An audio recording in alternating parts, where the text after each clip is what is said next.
Bismillahirrahmanirrahim. Assalamualaikum warahmatullahi wabarakatuh. Alhamdulillahi rabbil alamin. Allahumma salli ala sayyidina Muhammad wa ala ali sayyidina Muhammad. Allahumma innaka afuwun karim. Amin. Tuhibbul afwa fa'fu anna ya karim. Allahumma sallimna li Ramadan wa sallim Ramadan lana wa tasallamhu minna mutaqabbala walhamdulillahi rabbil alamin. Jamaah ba'da salat zuhur yang dimuliakan Allah Subhanahu wa taala, di waktu yang singkat ba'da zuhur ini kita akan coba bahas tentang bagaimana Islam memandang sebuah pertemanan. Apa pentingnya teman bagi kehidupan kita? Satu ketika dalam kitab Majma' Az-Zawaid, pengarangnya menyadur sebuah riwayat. Satu ketika Nabi SAW ditanya, Ani bin Abbas qal, dari Ibnu Abbas berkata, qila, satu ketika Nabi ditanya oleh seseorang, ya Rasulullah, Nabi, ayyu julasaina khair, siapa orang yang paling bagus menjadi teman nongkrong kami? Siapa orang yang paling bagus kalau diajak nongkrong? Nongkrong kan penting tuh Pak. Kalau nggak nongkrong, ya, kadang-kadang nongkrong itu bisa jadi healing. Nongkrong itu bisa mengurai masalah, berbagi cerita. Kalau nggak nongkrong, deadline pekerjaan, tuntutan atasan bisa nyungsep Pak.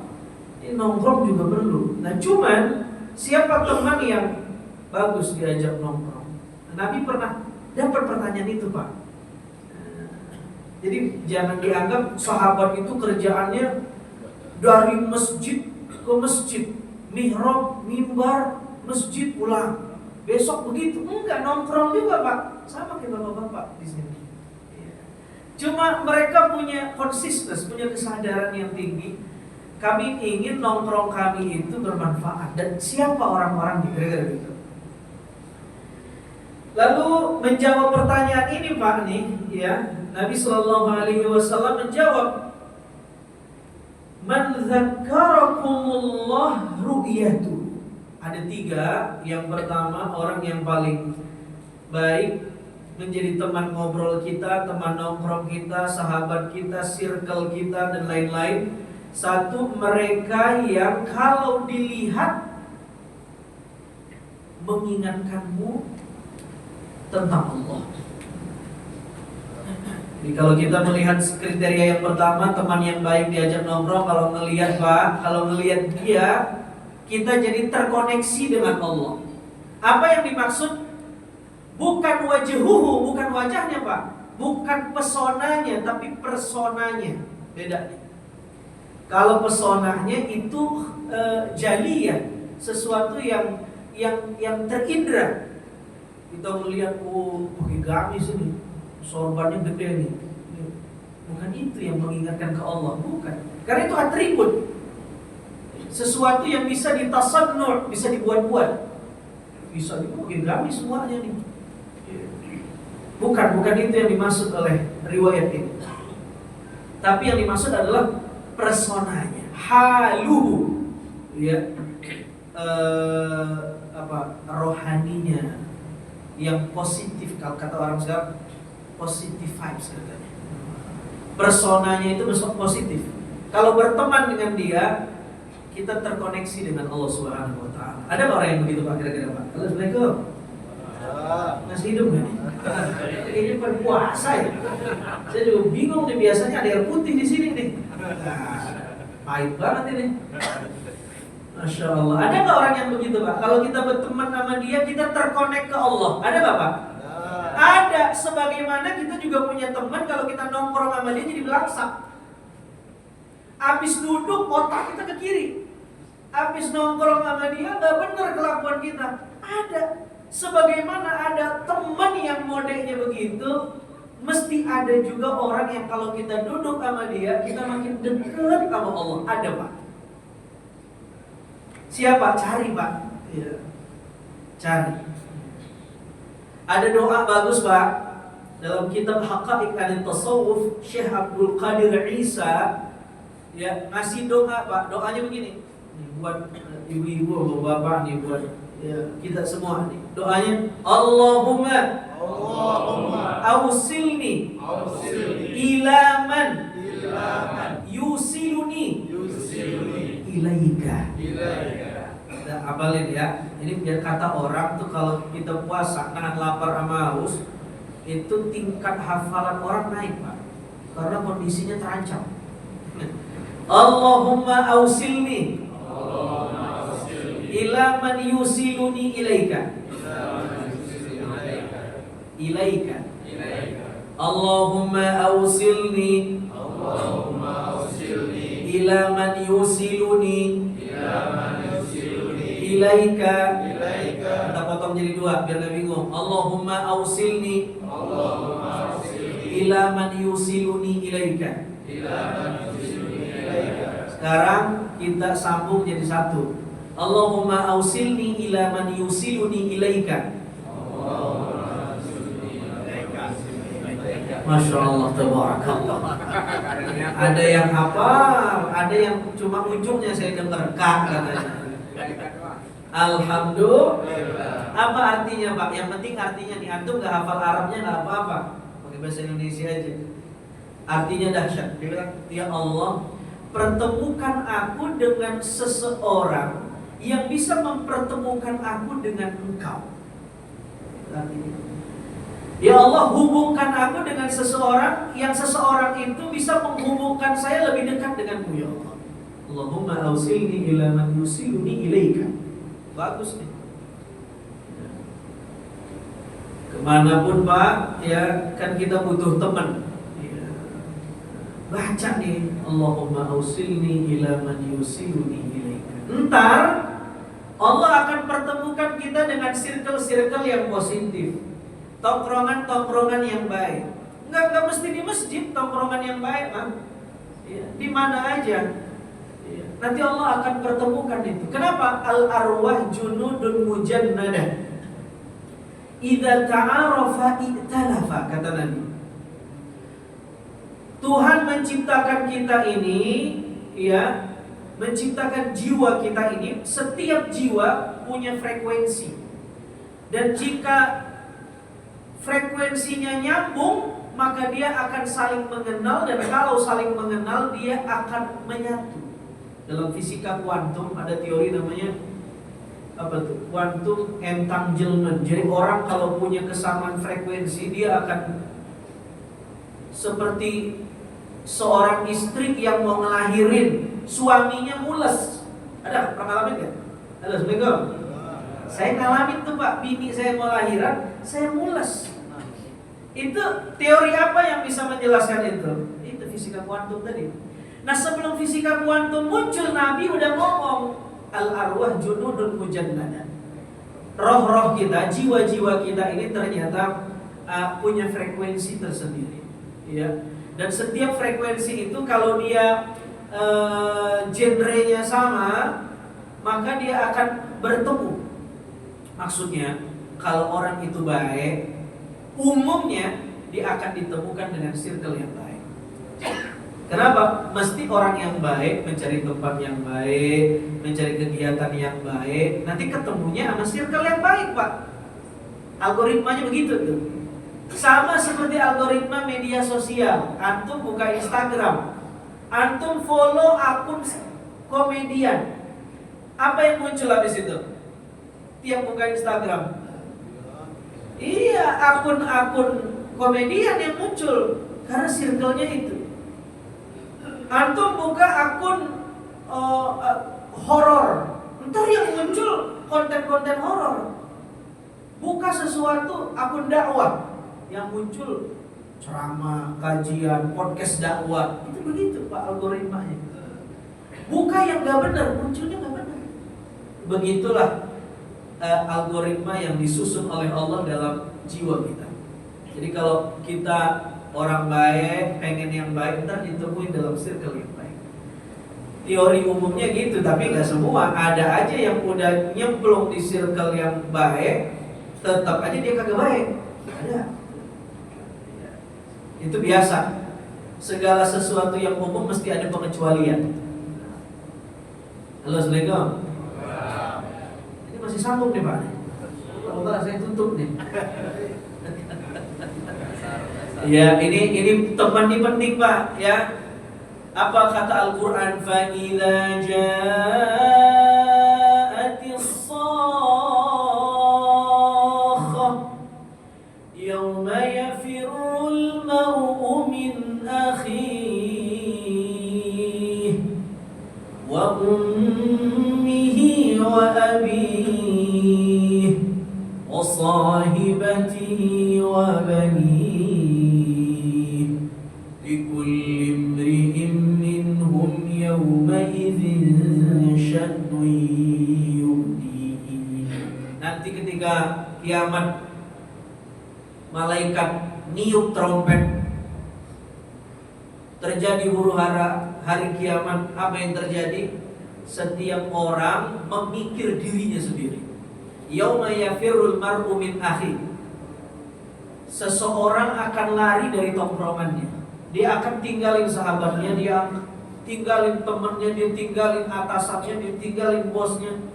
Gak ada yang setia hari itu. Bahkan wa ummihi wa abi. Seorang anak kabur dari ibunya, dari ayahnya, padahal ayah kandungnya sendiri, ibu kandungnya sendiri. Wa sahibatihi wa bani. Lari dari pasangannya, padahal istrinya.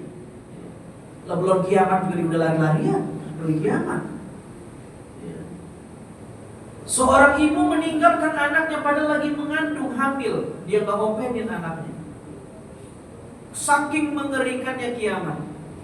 Kenapa? Likulli imri'in minhum yawma idzin sya'nun yughni. Setiap orang merasa takut sehingga dia merasa harus menolong dirinya. Orang lain gak penting. Kita kan merasa sahabat itu penting ya belum kiamat. Kalau udah kiamat beda ceritanya. Kalau kiamat udah bencana, coba. Masing-masing kabur tuh. Nah, yang kedua, ketika Nabi ditanya, "Qila ya Rasulullah, ayyu julasaina khair?" Pertama, kalau kamu berteman dengannya, personanya membuat kamu lebih dekat sama Allah. Yang kedua, kriterianya wazada fi ilmikum mantiqum. Kalau kamu mendengar omongannya menambah ilmu. Kriteria teman dan sahabat yang baik. Kalau dengar dia ngomong, dengar dia bicara, ilmu kita bertambah Pak. Iya gak mesti ilmu akhirat Pak. Apa aja, yang penting ilmunya positif, bukan ilmu yang ngaco. Lo mau gak nih kasih nih barang bagus nih? Ngapa emang? Ini gimana caranya rekening orang itu bobol nih, udah hatam nih caranya. Wah, itu mah ilmu gak beres namanya. Ini kalau kita bertemu sama dia, mesti ilmu kita bertambah. Ilmu kita 10, begitu duduk sama dia 12, nambah 2. Dari siapa? Dari orang ini. Lebih-lebih ketika antum bertemu dengan seseorang yang ilmunya membuat antum bertambah cara pandang antum melihat agama, cara antum melihat Allah, cara antum merasakan kelezatan ibadahku. Itu kalau ketemu teman begitu Pak, ya jagain, jangan dianggurin, kalau perlu dilaminating. Aset itu. Halo, Assalamualaikum. Masya Allah, mata berat banget kayaknya. Ya Allah, emang saya kalau dengerin ceramah begitu juga Pak. Ini saya kagak ngantuk karena saya ceramah. Kalau saya dengar ngantuk juga saya. Masya Allah. Ntar buka puasa minum kopi Pak. Mungkin dulu orang-orang soleh Pak ya, itu kalau Anda coba buka sejarah perkopian. Jadi kopi ini temanya. Itu kopi diracik untuk membuat orang yang soleh makin taat. Itu sejarah awal kopi. Kopi ditemukan, lalu kemudian sengaja diracik, orang yang mau tahajud makin kuat tahajudnya, gak gampang tidur. Jadi kopi itu minuman orang-orang soleh tadinya. Jadi setan kalau nyium bau kopi, ya, jangankan nongkrong di situ, dia nyium baunya udah kabur. Orang soleh nih, gitu. Itu setan yang dulu. Nah kalau yang sekarang dia mulai upgrade tuh Pak tuh. Begitu dicium bau kopi, teman gua nih gitu. Jadi Masya Allah, ngopi apa? Ya, entar buka puasa kita ngopi. Ya, jadi kalau kita nongkrong Pak, dengerin omongannya, bertambah kita punya ilmu. Jadiin teman Pak, jadiin teman. Ya, jadiin teman. Yang terakhir, wa dzakarakum bil akhirati amaluhu. Kalau kamu melihat sikapnya, kamu melihat perbuatannya, kamu melihat gesturnya, kamu melihat tindakannya, semua tindakannya mengingatkanmu kepada akhirat, maka orang itu adalah orang yang baik, dijadikan teman nongkrong. Jadi teman.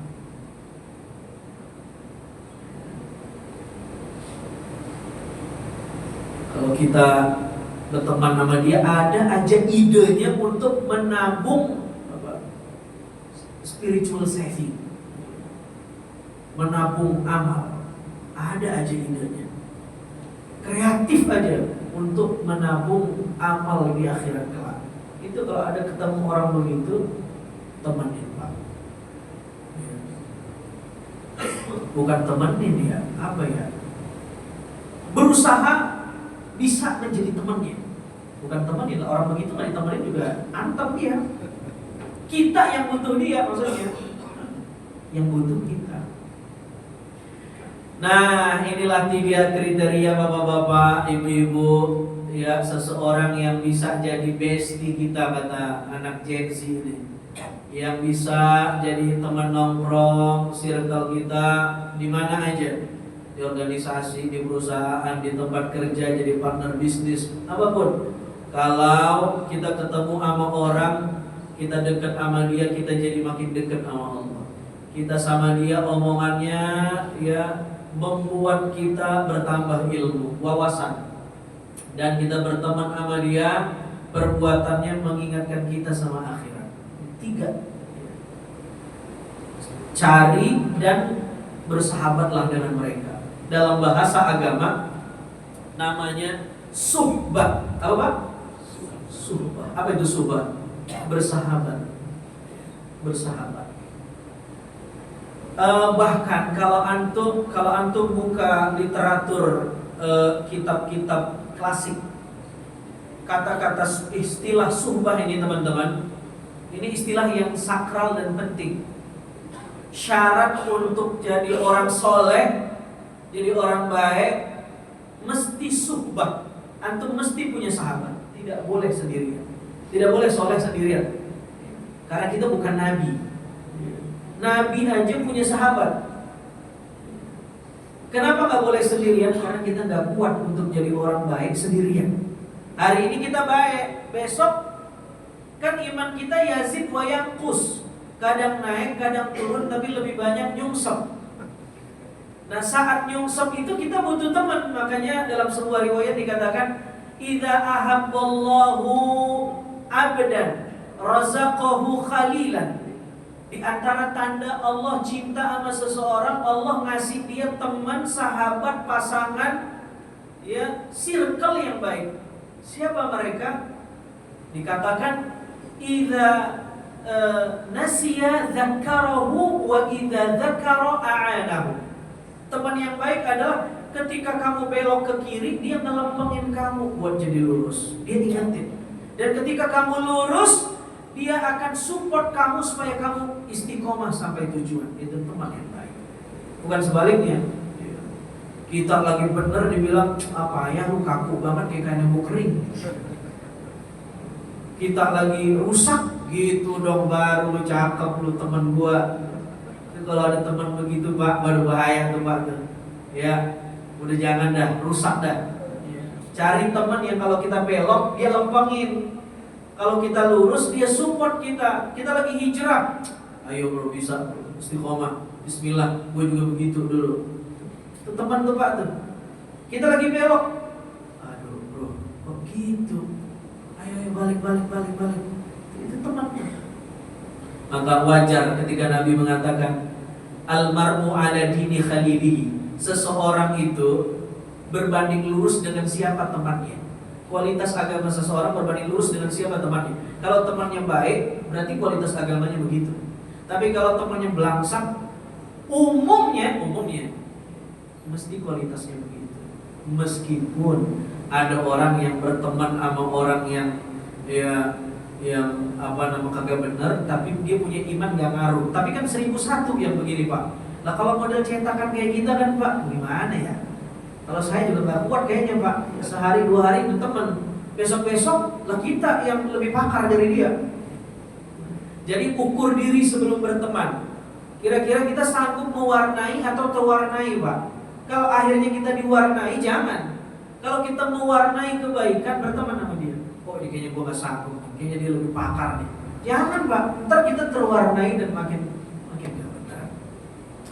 Nah teman yang paling dekat itu pasangan Pak. Kita gak usah cerita orang dulu, gak usah cerita tetangga, gak usah cerita partner bisnis, teman kerja kejauhan. Teman yang paling dekat, yang mukanya kita lihat tiap hari, siapa Pak? Hah? Bini Pak, pasangan. Atau kalau perempuan suami.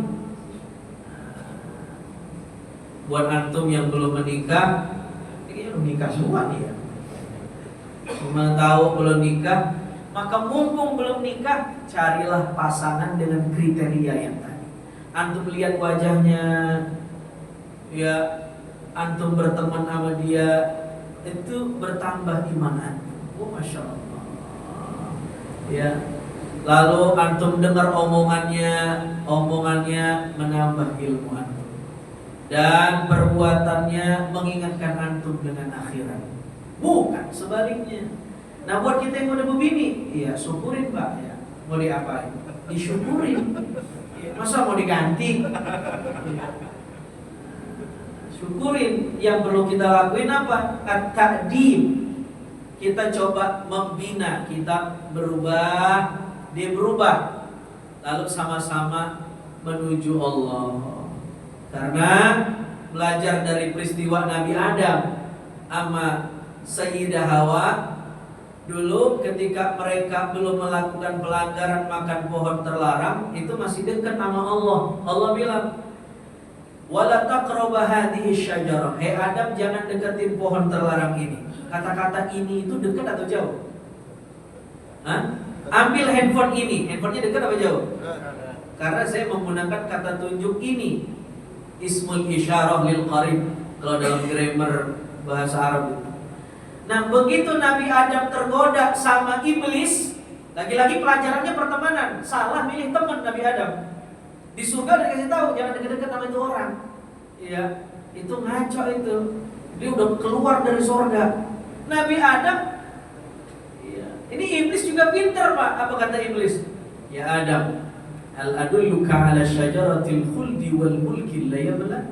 Kamu mau tidak saya kasih ramuan anti malaikal maut? Kalau kamu makan antakuna malakaini atau takuna minal khalidin. Kamu akan kekal di surga, gak bakal mati. Minimal kamu jadi malaikat pejabat teras di surga. Wah.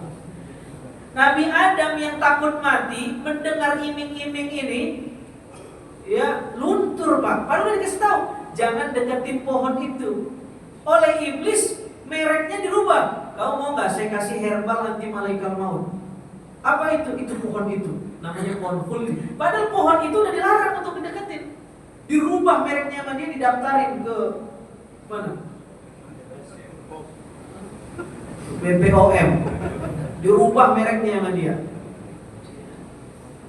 Salah milih teman. Coba Nabi Adam gak salah milih teman, kita mah gak ketemu di Wisma Bakri Pak.